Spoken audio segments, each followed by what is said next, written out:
Rural folks, what is the most unsettling thing you've encountered in the woods? I live in rural Wisconsin, surrounded by corn, marsh, the works. I remember I was in my teens outside at dusk with my parents, but we were all doing our own thing. Suddenly, a woman's voice yells, "Help me!" from the woods beside our house. Just loud enough to hear, but quiet enough for me to second guess what I heard. My mom and dad both turned to look at me like, "You heard that too, right?" Mom started screaming, "Do you need help? Where are you?" It moved from dusk to pitch black now, and the hair stood up on my neck because it got too quiet. Mom wanted to keep yelling, but Dad just got up from his chair and said, "Inside." I think that's one of the only times I've seen her listen to him. As a Minnesotan, I don't really want to believe some Scani. But more seriously, that sounds pretty damn creepy, and as much as you might want to help someone, I think in this situation you all made the right call. My wife and I met in a small rural town on Lake Superior, and when we were ready to move in together, we purchased a remote cabin about 40 minutes out of town.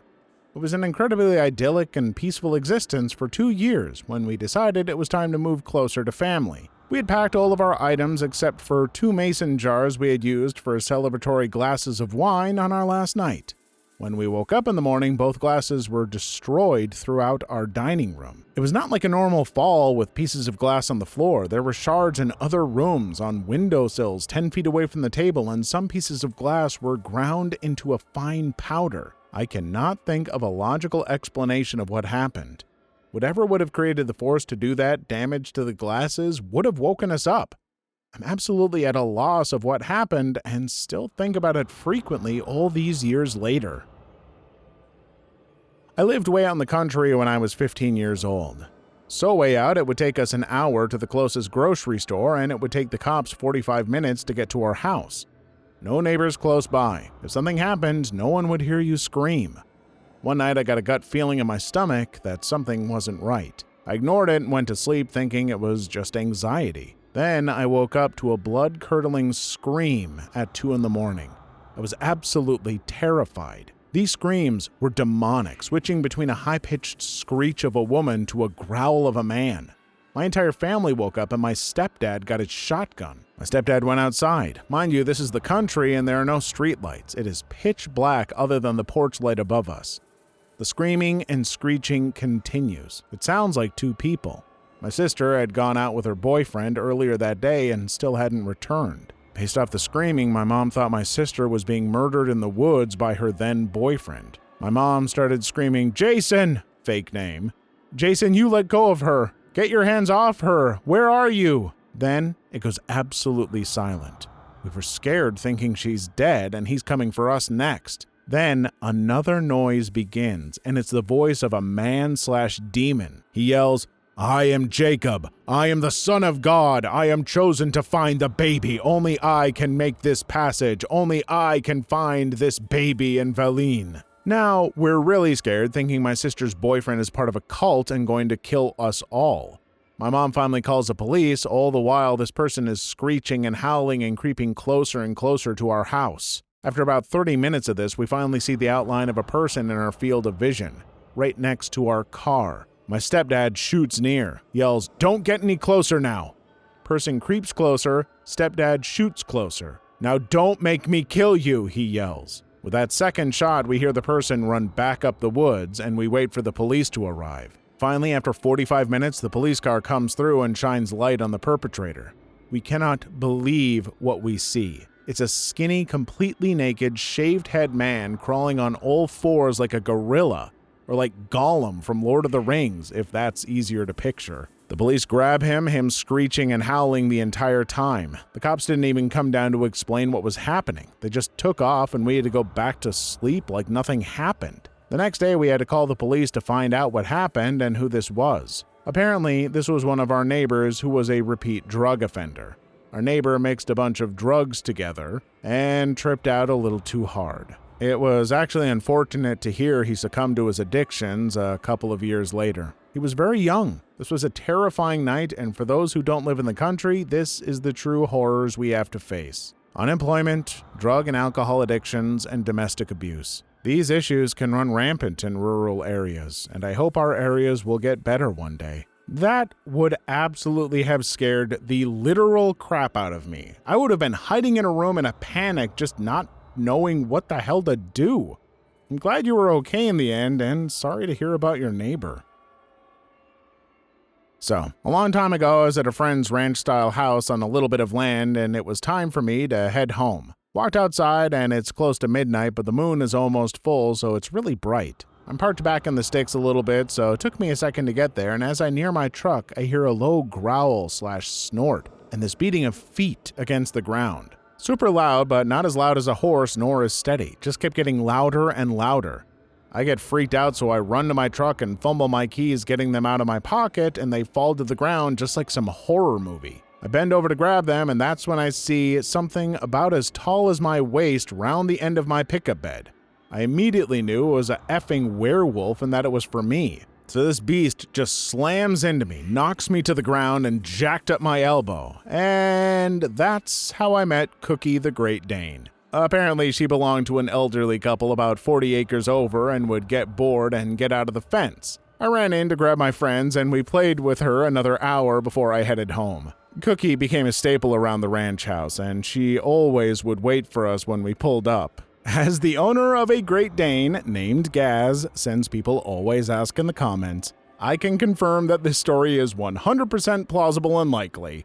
My dog looks horrifying as a dark silhouette and like a giant love bug up close. This is a horribly violent incident. Read at your own risk. Not seen or experienced. I was at my village 6 or something months back. I don't live there, so I don't know anybody other than a couple houses next to mine. One afternoon, we were supposed to clean the rice. It was a relative's wedding, and we had to supply for the food to be cooked ourselves, and I was helping too. I understand the local dialect, though I can't speak it well enough.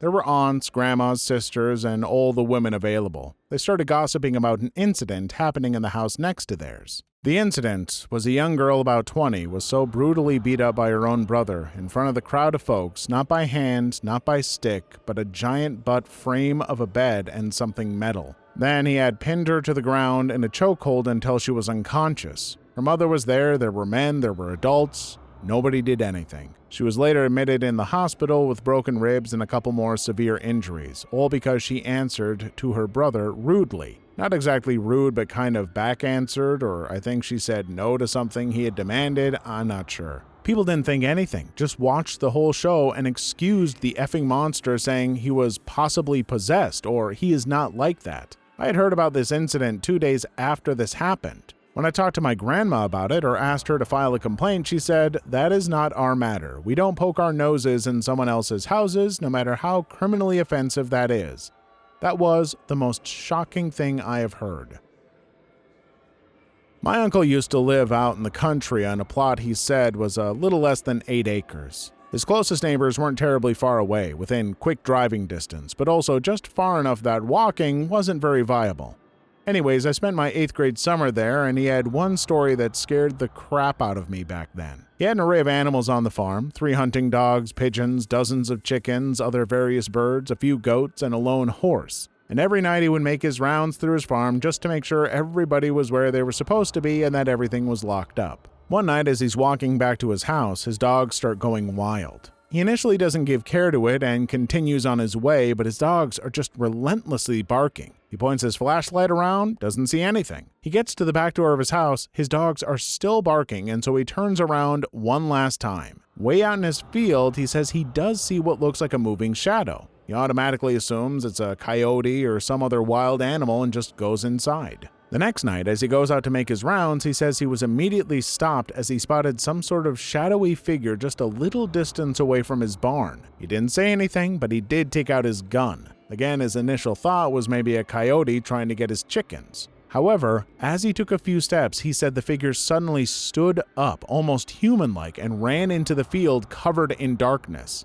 He says he was so startled he just froze for a moment before yelling out, "Hey!" He didn't give chase to whatever or whoever it was. He did say for about a week after his dogs would go ballistic at night, but he never saw the figure again. When he was telling me the story, he said that it probably could have just been a transient, but I don't know. The dude lived in the middle of nowhere and had to drive like 40 minutes to shop.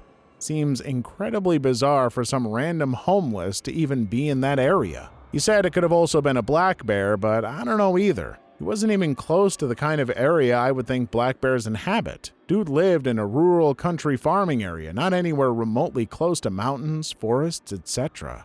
I do have a hard time imagining a black bear choosing to get up on its hind legs in order to run away. Okay, never mind. I decided to look it up, and while they aren't running, there are plenty of videos of them walking quickly on hind legs that are frankly too adorable for this channel. When I was a child, two of my friends and I decided to explore around an abandoned house that was down the road from us. Typical abandoned house look, paint peeling off everywhere with exposed wood in some spots, plants/vines overgrown, broken windows, roof tiles missing here and there. We walked inside and it matched the outside, cupboards broken, floorboards splintered and cracked. Other than the place being extremely empty, we didn't really get any scary vibes from it. Nothing really stood out to us as paranormal as we'd expect. So we leave the house mildly disappointed. We're walking alongside one of the windows when this very well-dressed, well-groomed man, maybe in his 60s, wearing a black dress coat, white shirt, and black tie comes into view. We didn't see him inside, never heard anything, yet there was this man just staring at us blankly through the window. Friends and I booked it as fast as we ever ran out of there and back home. It was probably just one of the property owners that just happened to be inside the same day we were. There were a few rooms we didn't go in. But good God, that scared the crap out of us. LOL. A few years later, the local fire department burnt the place down in a controlled burn, so if it was paranormal, well, it's gone now. LOL. I was in northern Wisconsin with my family as a kid. While I was up there, I went on a little hike with my brother and dad, just sort of going through some woods. Ended up emerging from them onto someone's property, and the dude there saw us, came up with his kid, and asked the obvious, what you doing on my property? My dad just apologized and said we were hiking and that he shouldn't have been so careless. We went back quickly, and while the encounter was odd, it didn't feel tense or anything. My brother and I also learned a good lesson about respecting private property. However, the dude we encountered was apparently not satisfied. I get it to some degree. If I lived outside an urban area, I'd be sus too if someone emerges from the forest onto my property. Things got weird though. The guy we encountered actually got some goon who either worked for or was related to him to track us back to our cabin. About 5 minutes after we got back and started to make lunch, this goon literally waltzed inside the cabin and begins to talk about how we were caught trespassing. He wasn't yelling or angry or anything, but it was still pretty jarring having some camo-wearing guy that you've never seen before just barge into your grandparents' house. He didn't have a lot of time to say much because our grandparents owned a few guns, mostly antiques though, and sure enough, one got pulled on him. Our grandma held this guy up and actually apologized again for the prior instance of trespassing. Then she started to yell at him, though, for following us, trespassing on our property, and straight up coming inside uninvited, and then he left. It was a really weird encounter. I've talked to my dad and brother about it on occasion, though, so it wasn't a dream or my imagination. Either way, don't trespass. That's the lesson I learned. Wisconsin, it's like you want me to avoid you even more than I do. I feel like some folks are actually going to think I'm being serious. One of my best friends is from Wisconsin, and we often hang out at his cabin there. And in the future, I'll be sure we never do any trespassing. Live out in the country. Realized one night that we never got the mail that day, so I walked out to the road to get it. No moon that night, so it was pitch black. Just the sound of crickets and tree frogs. As I'm walking back up the driveway, I hear my husband whistling from the direction it's coming from. It seems he walked out the back door and was coming around the side of the house towards me. I didn't know why and didn't bother to ask. I just went up on the porch and back in the front door. Just then, my husband came out of the bathroom. I still get freaked out a little when I think about it. It was 100% a human whistling a tune, and both humans were in the house. Grew up spending a ton of time in the Colorado Rockies. In college, a friend and I were on a weekend backpacking trip up in National Forest land, about 300 yards off trail, when we stumbled across a mostly buried bunker someone had made. Think a 20-foot-long tough shed buried up to its roof. We only noticed it because sun glinted off one of the two small windows in the roof, which had been deliberately covered with brush/tree litter. Looking through the windows, we could make out a cot, buckets, and tubs of food and supplies, etc. Found the door concealed, partially buried, which had a heavy padlock securing it. Noped out of there with a quickness. Didn't want to run into whoever had built the place. There are a couple times that come to mind. We own about 9 acres and the shape is a little odd. It's kind of long and slanty with a ravine and creek in the middle.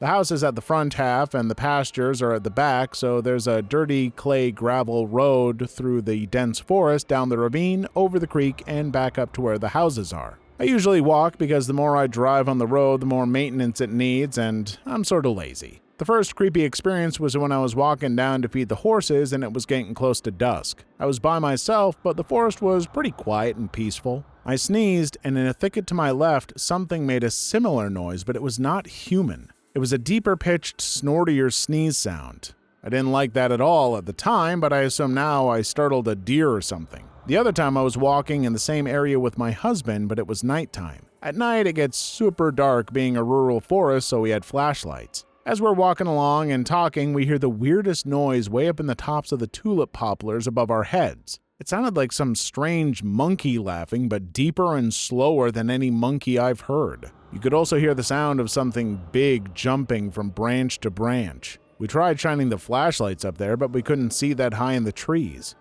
We left pretty quick and have never heard it again. I tell myself that we startled a flock of wild turkeys, but that was definitely the creepiest experience.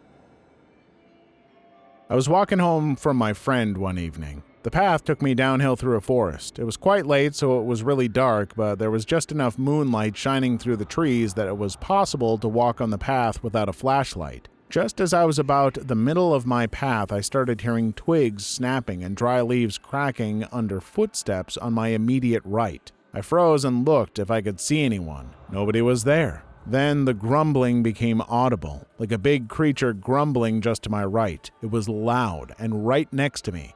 I said a frightened, "Hello?" but the grumbling and cracking and snapping continued. I was scared crapless. I've never heard anything like that before. And to make things worse, there were warnings of brown bears in the nearby woods. I was trembling.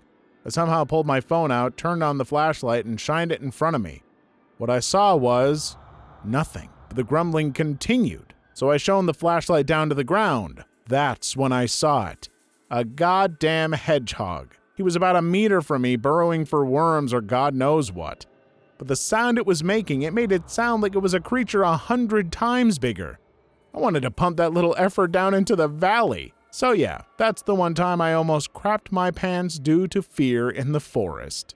Hey, hedgehogs can be pretty dang terrifying. I mean, don't you remember the original design from the Sonic movie? I still have nightmares.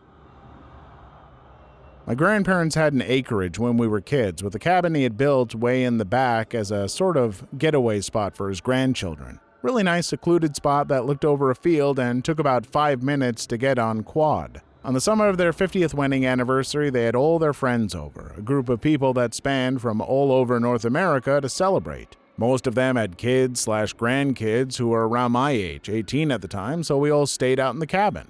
Perfect location to party and smoke and get into trouble for some rural punk kids. There was maybe 7 or 8 of us in total. Anyway, my one buddy and I stepped out for a smoke and it was fairly dark. This is in southern Manitoba, where around this time of year it's not fully dark until about 11:30 p.m. I had a flashlight on me and was just generally effing around till I shined it to the left of me just off the porch. Bunch of eyes in the dark. Coyotes. My buddy and I were both 200+ pound, 6'2" guys, so I wasn't too concerned, but we knew they were there. We go back in, both of us had dealt with coyotes before, so this wasn't nothing new, but it was always just kind of made me uneasy knowing a bunch of scavenging predators were lurking around. Hour or so later, we go back out for another smoke and think, hey, I wonder if the coyotes are still out there. Check again. Holy crap, yes they are, but now they are in the field in front of the cabin and to the right side as well. We go back in and close the door, turn off the lights. We shine a light out the window and they're practically right there. As far as I could tell, the whole cabin was basically surrounded by the effers. We ended up calling it for the night, but the majority of us couldn't fit in the loft of upstairs, so some of us slept downstairs. Buddy and I slept on the floor almost in front of the door, and you could hear the effers literally pacing on the front step outside the cabin. Lots of yipping, too. Nothing really happened beyond that, and I'm sure they eventually moved on. Come morning, there were paw prints everywhere. I'm sure in retrospect it was just a pack of coyotes just curious as hell as to why there was a bunch of lights and noise coming from a building that was usually abandoned, but good God, was it an unnerving night. I live on a road very far away from town. I have neighbors, but I can't hear them or see them from my house. My back deck overlooks a field before miles of woods. One night I'm out back having a smoke and most likely stoned. I'm just chilling in the dark with a little bit of candlelight and the light from inside when I hear a sound that scared the hell out of me. It was a deep, low-breathing, snorting sound. It came from the field, but it sounded like it was right next to me. It gave me chills and I thought there was a monster in my backyard. It's pitch black and I can't see what it is, not that I really wanted to. I went back inside, locked the door, and Googled the crap out of it. It was a deer. During their mating season, a male deer can make sounds like that. Having grown up on a deer farm, yes, you heard that right, I can tell you, deer can actually be a little scary around mating season. Granted, almost certainly not in that scenario, but I don't trust those things one bit. I was getting over a 2-year relationship breakup and drove out east into the country. My plan was to sit quiet away from the light pollution of the city and take in a grand starscape in the dusk to just chill out. Well, a moment after I found a spot to park up at on the north side of the road on a grassy patch, shut off my car, the weirdest, creepiest thing to ever happen to me yet takes place. I rolled down the window and looked up at the sky in anticipation of a beautiful, clear night's starry vista when all of a sudden the rear of my car feels like something is grabbing onto it and shaking the whole vehicle. I put the keys into the ignition and fired her up and frantically rolled up my window. Before I drove away, I remember stopping for half a second and second-guessing, wondering if it had just been a ground tremor or something innocuous. But the feeling in my gut, like when you're in the presence of something supernatural and malevolent, was sharp. So I drove away with the quick. I told a few people who were interested about it, but this is the first time I felt I could post it. Please leave your story in the comments. I would love to make a video on them in the future. Also, don't forget to like and subscribe.